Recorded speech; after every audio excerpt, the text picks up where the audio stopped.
আমরা আজকে second part of the unit 2 আমরা ফার্স্ট পার্ট পড়েছি, সেটা হচ্ছে ওয়েভ অ্যান্ড ইলেকট্রিসিটি, আর সেকেন্ড পার্ট হচ্ছে ইউনিট 2 এর সেকেন্ড পার্টটা হলো কারেন্ট ইলেকট্রিসিটি, রাইট? তো আমরা একটু বোঝার চেষ্টা করি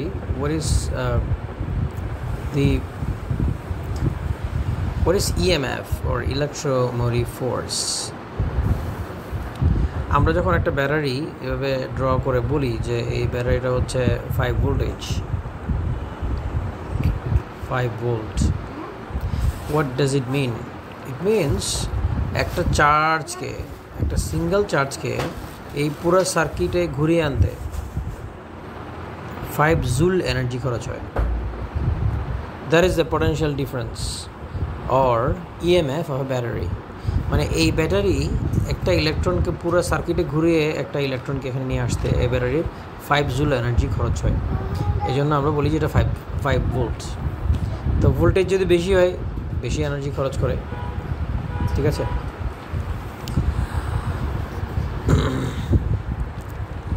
এখন আমরা যদি if you look at voltage, যে আমরা যখন বলি যে ধরা যাক দুইটা রেজিস্টার আমরা এভাবে ড্র করলে বেটার হয়। তোমাদের নিশ্চয় মনে আছে যে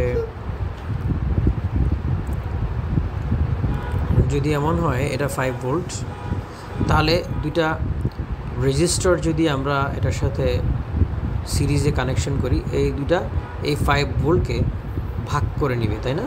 অর্থাৎ দেখা যাবে যে ও হয়তো নিয়েছে 3.5 ভোল্ট, তাহলে ওরটা অবশ্যই 1.5 ভোল্ট হবে। অর্থাৎ দুইটা অবশ্যই মিলে 5 হতে হবে।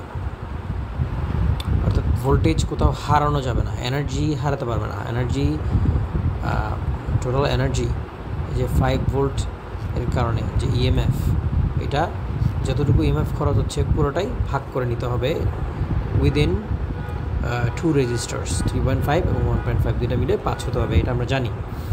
এখন কথা হচ্ছে when we say 3.5 ভোল্ট, এটার ভোল্টেজ আমরা একটা ভোল্ট মিটার দিয়ে কাউন্ট মেজার করে দেখাই। এটা বলতে আমরা কি বুঝাই? আমরা বুঝাই যে এইটার পয়েন্ট এ থেকে পয়েন্ট বিতে, পয়েন্ট এ পয়েন্ট বি, এই পয়েন্ট বি থেকে একটা ইলেকট্রন আনতে 3.5 জুল খরচ হয় এনার্জি, ঠিক আছে? এটাই হলো এটার পটেনশিয়াল ডিফারেন্স। আশা করি বুঝতে পেরেছ। এটা আমরা ও লেভেলেও শিখেছিলাম যে যদি কারো ভোল্টেজ এরকম হয়, তাই না, তাহলে এই সব মিলে এটা যদি 5 ভোল্ট হয়, এর দুইটা মিলে অবশ্যই 5 ভোল্ট হতে হবে। কিন্তু বাস্তবে আমরা যদি সত্যি সত্যি ক্যালকুলেট করে দেখি, আমরা যদি এই দুইটা রেজিস্টারকে সরিয়ে নিয়ে যদি দেখি এখানে 5 ভোল্ট, রাইট, এখানে একটা ভোল্ট মিটার লাগালে আমি দেখবো 5 ভোল্ট। কিন্তু আমি যখনই এই রেজিস্টার দুটো লাগালাম,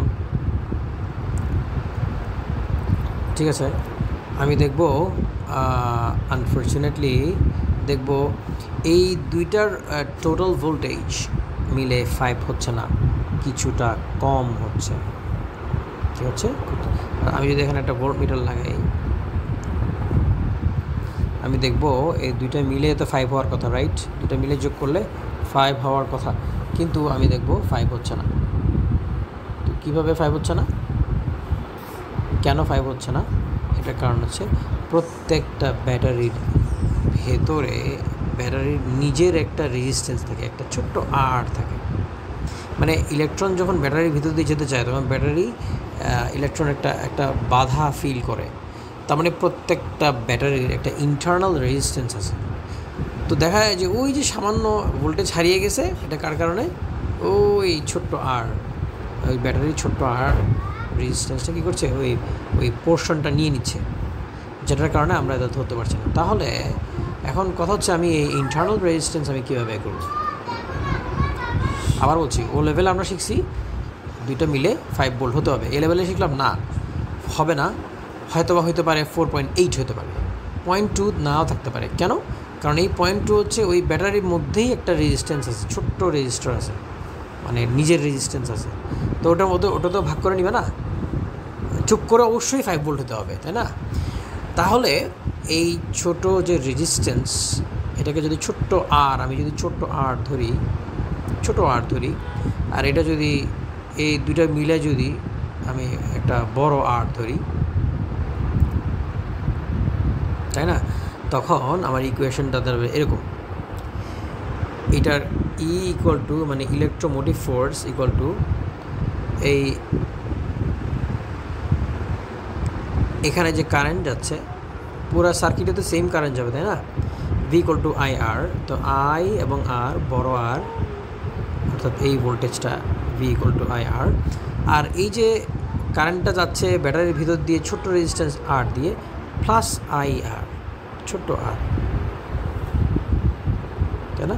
এবার আমি এটা দুটাকে ইয়া করি, এটা আই টু আর প্লাস আর, ঠিক আছে? এখন আমরা এই ইকুয়েশনটা কেন বের করবো? ইকুয়াল টু, আমি একটা এখানে লিখি, E equal to I R I into R plus R, right? এটাকে আমরা V equal to I R এই ইকুয়েশনটা ব্যবহার করি। এখন কথা হচ্ছে, এইটা আমাকে যদি প্রশ্ন করে how do you use this equation to find out the internal resistance of R, আমি যদি E বের করি, অর্থাৎ ডাইরেক্ট যদি ওটার ভোল্টেজ বের, ইএমএফ বের করে যদি বের করি, সেটা হচ্ছে E এর value.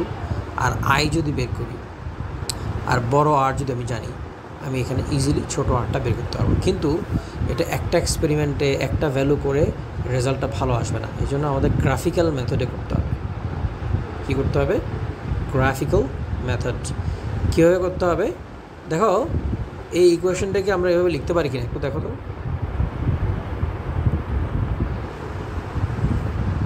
Equal to I R plus R, এইভাবে লিখতে পারি কিনা? আমি আবার একটু সাজিয়ে লিখছি। ইকুয়াল টু, আমরা জানি I R plus I R, তাই না? এটা তো V, right? V equal to I R, তাহলে equal to V plus I R. তাহলে আমরা কি এভাবে লিখতে পারি? V equal to minus I R plus E. এইবার V equal to minus I R into plus V plus E, এটাকে আমরা এটার সাথে যদি কম্পেয়ার করি, Y equal to M X plus C, তাহলে কি আমরা বলতে পারি দ্যাট, আমরা যদি একটা গ্রাফ আঁকি, যে গ্রাফে আমরা যেটা করব, আমরা এক্স এক্সিসে এখানে এম, এখানে ওয়াই এক্সিসে আমরা ভোল্টেজ বসাবো। এই যে দেখো ওয়াই ইকুয়াল টু ভোল্টেজ, তাহলে এখানে ভোল্টেজ। এবং আমরা যদি এক্স এক্সিসে আমরা যদি কারেন্ট বসাই, কারণ এই আরটা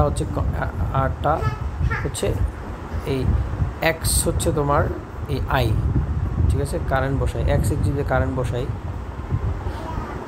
আর ভি ওয়াই এক্সিসে যদি ভোল্টেজ বসাই, আমরা গ্রাফটা পাবো এরকম। বুঝে গেছে? আমরা যখন গ্রাফটা এরকম পাবো, তখন এই যে এম, এখানে এম হচ্ছে আর, এম হচ্ছে কি আর, অর্থাৎ এখানে যে গ্রেডিয়েন্ট, এই গ্রেডিয়েন্টের ভ্যালুটাই হবে ইন্টারনাল রেজিস্ট্যান্স। আর এই সিটা হবে, সিটা কী হবে? সিটা হবে ওয়াই ইন্টারসেপ্ট, এই যে এইটা হবে C, right?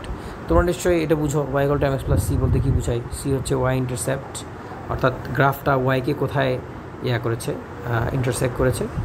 R M Y equal to M X, X হচ্ছে তোমার ওয়াই এক্সিস, এক্স এক্সিস তুমি কী বসাচ্ছ?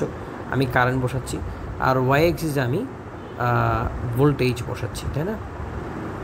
এবার আমি দেখব এই গ্রাফটা কী হয় আমি যখন, ঠিক আছে, ডিফারেন্ট কারেন্টে আমরা পাবো।